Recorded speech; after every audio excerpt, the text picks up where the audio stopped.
అమ్మా, ఈ ఈ నగలు ఎంత ఖరీదు చేస్తాయమ్మా? ఒక 1 కోటి రూపాయలు విలువ చేస్తాయా? అంతకంటే ఎక్కువ చేస్తాయా? చెప్పమ్మా, అడుగుతుంటే చెప్పవేంటి? చెప్పమ్మా. ఎంత చేస్తాయి? 1 కోటి? 1 కోటి చేస్తాయి కదా? చేస్తాయి.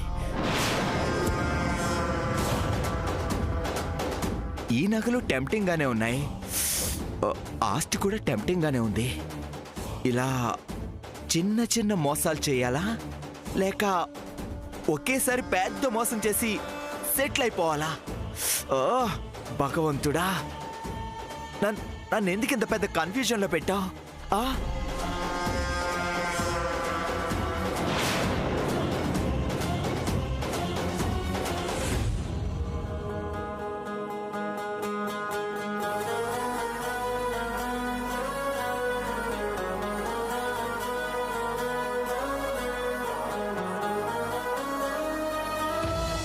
సాముదినా, నాయనమ్మ నీరసంగా ఉంది కదా, మనం వెళ్ళి జ్యూస్ చేసి తీసుకొద్దాం రా. అలాగే పద.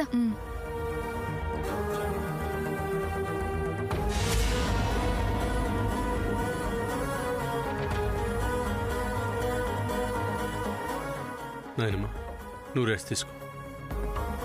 సూర్య బాబు, ఇలా రామ్మా.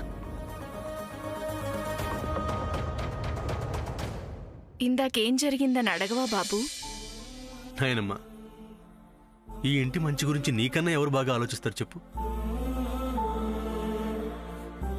ఒకవేళ చిన్న చిన్న పొరపాట్లు జరుగుంటే దాని వెనకాల అంతకన్నా మంచి కారణం ఏదో ఉండే ఉంటుంది. అయినా ఎలాంటి పరిస్థితినైనా నువ్వు ఈజీగా సరిదిద్దగలవు. ఒకవేళ నువ్వేదైనా చెప్పాలి అనుకుంటే చెప్పు. అలా చెప్తేనే నీ మనసు కుదురుపడుతుంది అనుకుంటే నేను ఖచ్చితంగా వింటాను. మీ నాయనమ్మ వల్ల తప్పు జరిగిపోయింది బాబు. నీకు గుర్తుందో లేదో, అప్పుడు మన ఇంటికి అమ్మవారు వచ్చారు. నువ్వు ఇంట్లో లేవు, హైదరాబాద్ వెళ్ళావు. ఆ టైంలో అమ్మవారు సారి తీసుకోవడానికి వచ్చింది.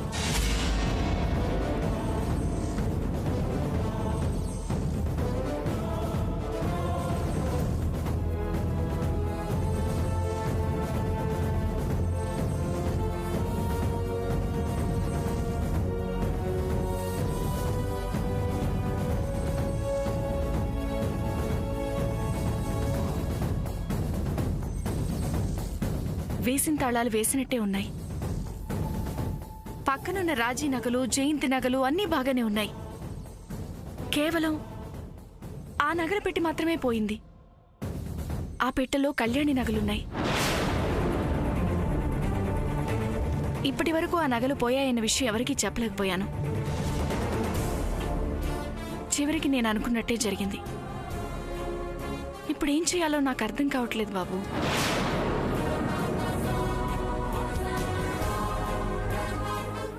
నాయనమ్మ, నువ్వు చెప్పిన మాటలను బట్టి చూస్తుంటే మన ఇంటి గురించి బాగా తెలిసిన వాళ్లే కావాలనే పర్టికులర్గా ఆ నగల్ని మాత్రమే దొంగతనం చేసింది.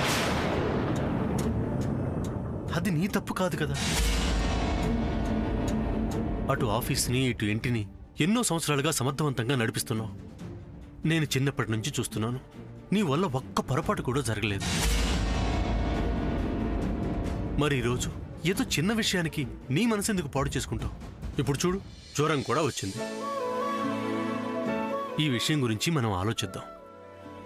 ఇది ఒకందుకు మంచిగా జరిగిందేమో. ఒకవేళ మన ఇంట్లోనే ఎవరైనా నగల మీద ఆశపడుంటే ఈ సంఘటన ద్వారా వాళ్ళెవరో తెలిసిపోతుంది కదా. నువ్వే అంటావు కదా అంతా మన మంచికే అని. నేను అదే నమ్ముతాను. మనం అందరం కలిసి ఈ ప్రాబ్లంని సాల్వ్ చేసుకుందాం.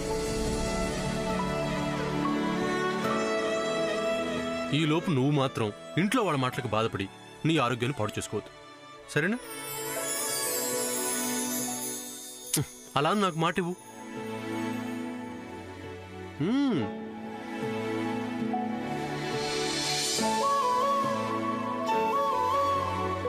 నేను ఏదో జన్మలో మంచి పుణ్యం చేసుకుని ఉంటాను బాబు. అందుకే ఈ జన్మలో ఇంత మంచి వారసుడు పుట్టాడు. నాయనమ్మా, నువ్వు ఇంక బాధపడింది చాలు. ఇంత చిన్న విషయానికి ఇలా అయిపోతే ఎలా?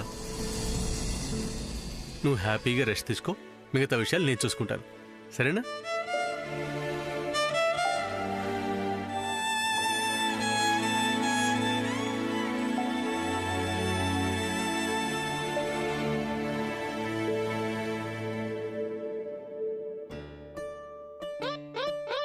చెల్లి,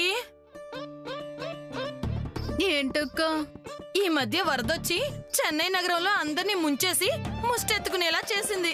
అలాగే నగలు పోయాయని బాంబులాంటి మాట చెప్పి మా నోట్లో మట్టి కట్టింది అత్త. అవునక్క, నీ భాషలో చెప్పాలంటే అతిగా ఆశపడే ఆడది, అతిగా ఆవేశపడే మగాడు ఇద్దరు బాగుపడరు అంతే.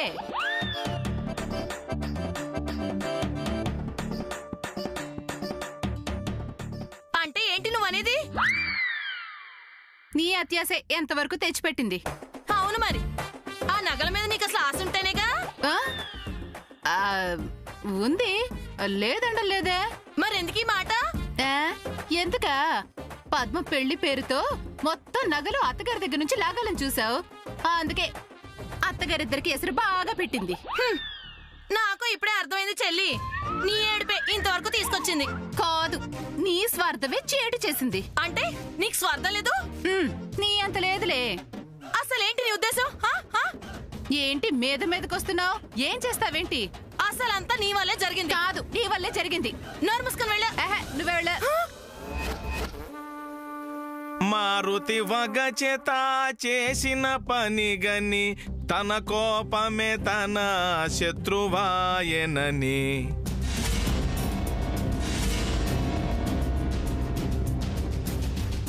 ఏంటి అలా చూస్తున్నారు? ఆంజనేయుడు అంతటోడే తన కోపమే తన శత్రువు అని చెప్పాడు. ఆయన నాకు చెప్పకపోయినా నేను మీకు చెప్తున్నాను, ఇది హితవు, వినండి. అమ్మాయిలు, అసలు ఇంట్లో జరిగిందేంటి, ఈ సిచ్యువేషన్ లో మీ ఇద్దరి మధ్య జరుగుతుందేంటి అని.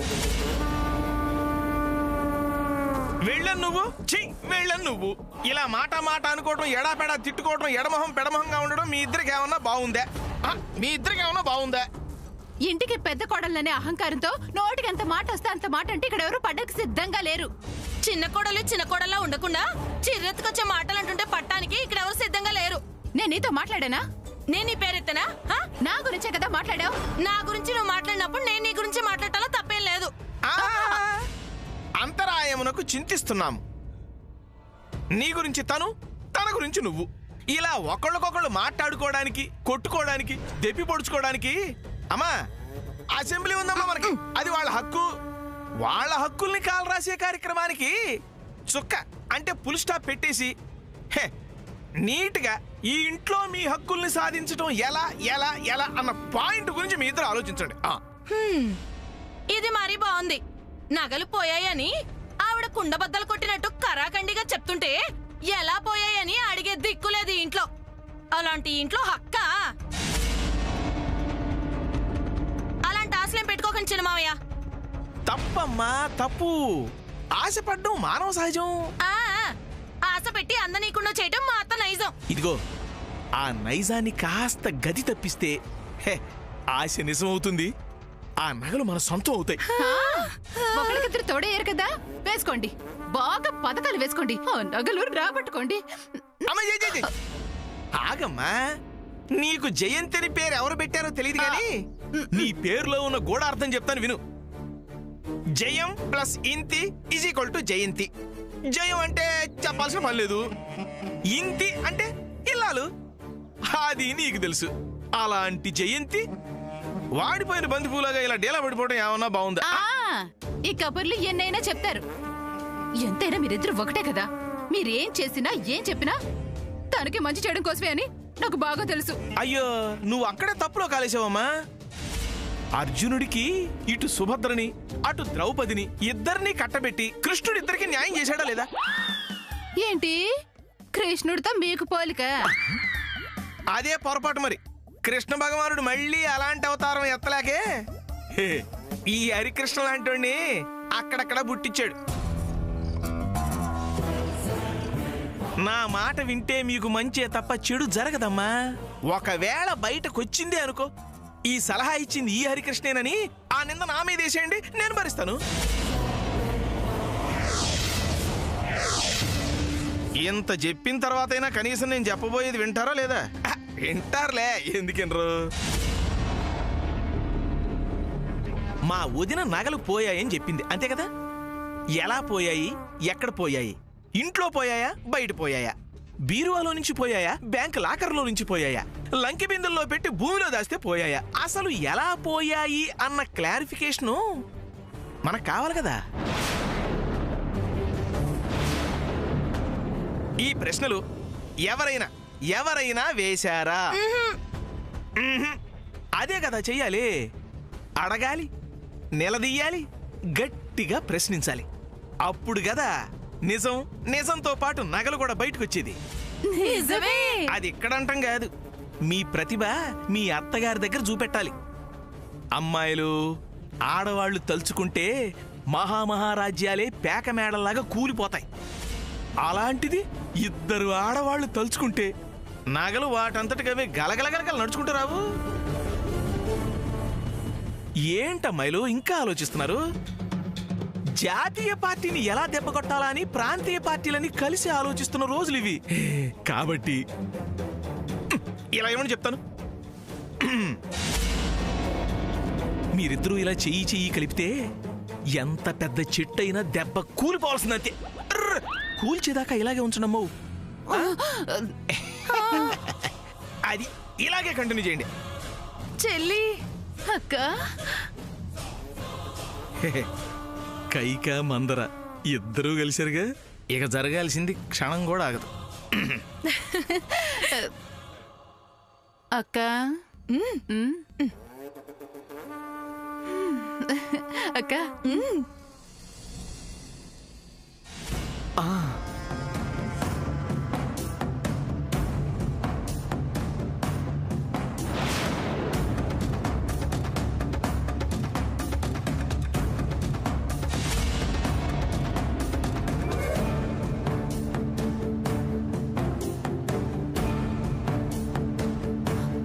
అయ్యో,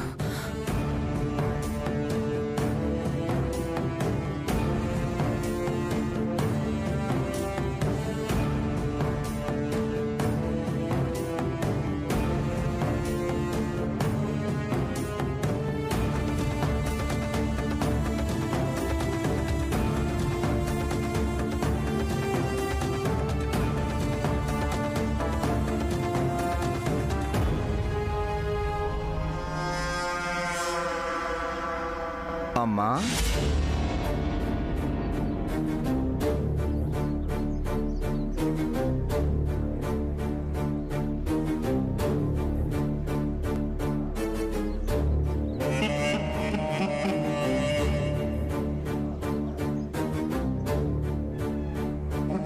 అమ్మా,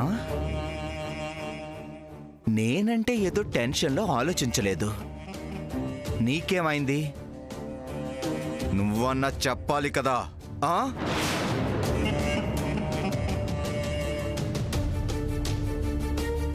ఏమైంది బాబు?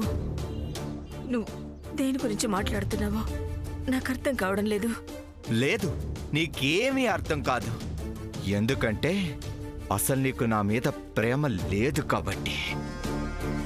ఈ నగలు మహా అయితే 2 కోట్లు, కానీ వీళ్ళ ఆస్తి దీనికంటే 100 రెట్లు ఎక్కువ. ఇప్పుడు కక్కుర్తిపడి ఈ 100 కోట్ల ఆస్తిని వదులుకోవడం అనేది తెలివి తక్కువ పని. అవునా కాదా? చెప్పమ్మా, చెప్పు. నీ కొడుకు అలాంటి వాడు కాదమ్మా. అలాంటి పని ఈ మనోజ్ అస్సలు చేయడు. మన టార్గెట్ మొత్తం ఈ ఆస్తి. ఇలాంటి చిన్నవి రేపు పెళ్ళయ్యాక ఎలాగూ వస్తాయి కదమ్మా. అమ్మా, నేను సరిగ్గానే ఆలోచిస్తున్నాను కదా? థ్యాంక్స్ అమ్మా, నాకు మంచి క్లారిటీ వచ్చింది.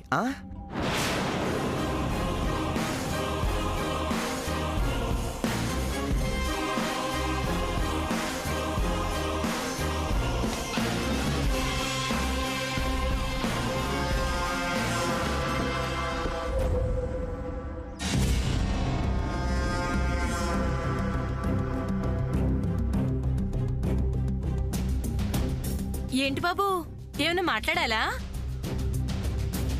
అవునత్తయ్య గారు, మీతో ఒక ముఖ్యమైన విషయం చెప్పాలి.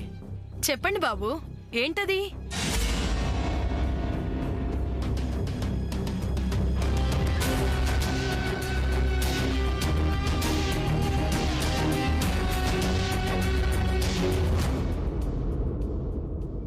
ఆ, మీకు ఎలా చెప్పాలో నాకు అర్థం కావడం లేదు.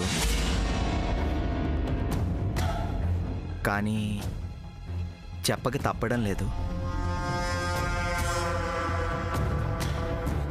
నాకు పద్మకు పెళ్ళి జరగదు.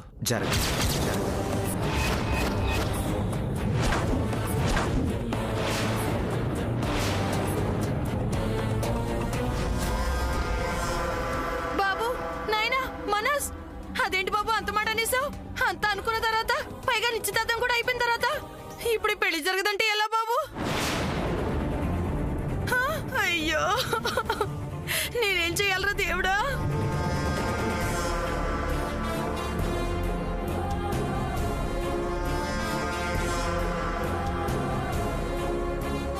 తుమ్మితే ఏడుపు, దగ్గితే ఏడుపు, పైగా ఇవిడికి ఇంటి పెత్తన కావాలి.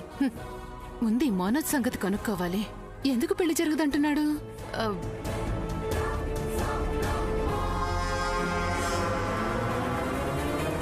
అక్క అక్క అక్క, అతను పెళ్లి జరగదు అని అంటున్నాడు. అనగానే అలా ఏడ్చేకు. ముందు అతను ఎందుకు అలా అన్నాడు కనుక్కుందాం. నా వల్ల కాదు చెల్లి, నువ్వే అడుగు. ఏం బాబు, పెళ్లి జరగదంటున్నావు, ఏంటి సంగతి? అంటే నా ఉద్దేశం అది కాదండి. మరేంటి? నేననేది మీరు అనుకునే ముహూర్తానికి ఈ పెళ్లి జరగకపోవచ్చు అని.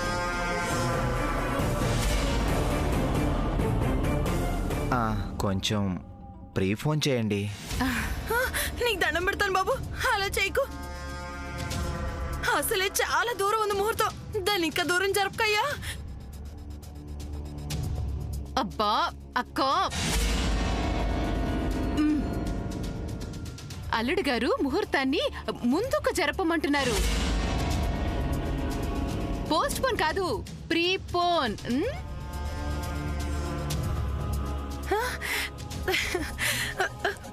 ప్రీపోన్ అంటారా?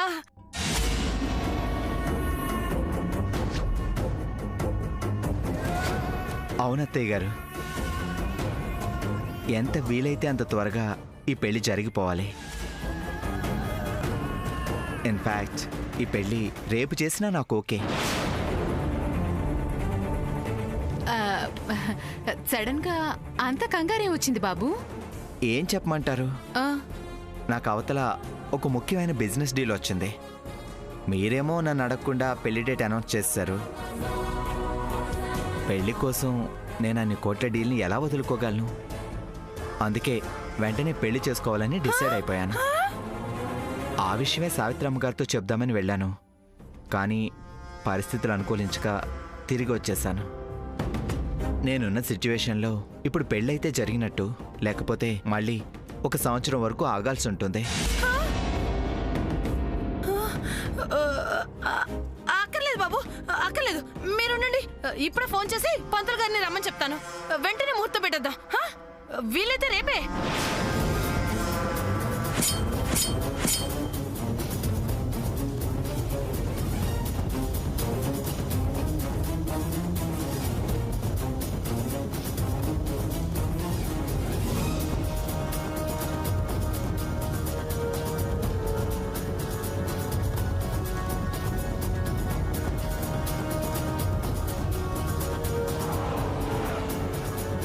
పంతులు గారు, నేనండి వజ్రపాటి రాజేశ్వరిని మాట్లాడుతున్నాను. సావిత్రమ్మ గారు పెద్ద కోడల్ని. మీరు ఉన్నపలానే ఇంటికి రండి. మా పద్మకి, అదే నా కూతురికి ముహూర్తం పెట్టాలి. వీలైనంత తొందరగా పెళ్లి చేసేయాలి. వీలైతే రేపే. మీరు త్వరగా వచ్చేసేయండి. చూడండి బాబు, ఇలా ముహూర్తం పెట్టేయడం, అలా పెళ్లి చేసేయడం, అస్సలు ఆపేది లేదు. ఏమంటా చెల్లి? అత్తయ్య గారు, ఇదంతా సరే, మరి సావిత్రమ్మ గారు ఏమంటారో అని. ఏమంటారు బాబు? ఆవిడ గురించి మేము ఎదురు చూసుకుంటాం కదా. మేము ఉన్నాం కదా. పద చెల్లి, పద పద. వెళ్ళి చూద్దాం. పద. సరే అక్క, చూసుకుందాం. ఇప్పుడే వస్తాం బాబు.